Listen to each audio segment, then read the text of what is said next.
After about 2 years of travel, I'd been able to mobilize over 100 cities in 60 countries to sing, "We Rise," from wherever they were.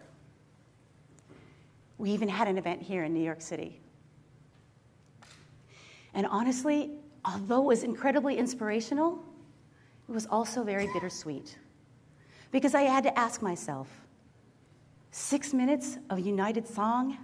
Wow. What about minute 7? What next?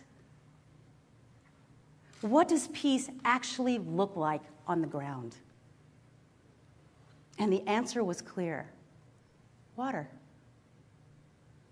So I started to learn about everything I could possibly learn about the water crisis. I found out that the first recorded peace treaty was in ancient Mesopotamia over 4,500 years ago. It was a treaty over water. I learned about the grassroots movements happening in South America and Africa and Asia, of these small villages fighting back, taking their water back from the corporations that were privatizing it and selling it for profit, and winning. I found out about some of those kinds of grassroots movements happening in the United States as well, and them not succeeding.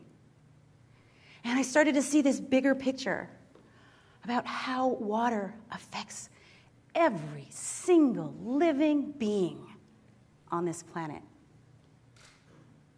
including the country that I came from, the Philippines. The Philippines actually is this island nation. It is plagued by monsoons, typhoons, floods, conflict all year round, and not just one a year, multiple a year. It is, in fact, the most disaster-prone region in all of Southeast Asia.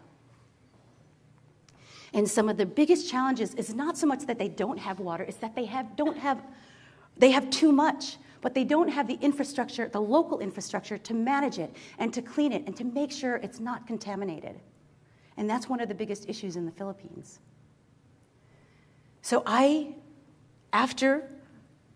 I was doing all my research about the water, I learned how to build a really simple water technology that anybody could build around the world if you had cement, sand, and gravel. And it was a really efficient technology that had never been brought to the Philippines before.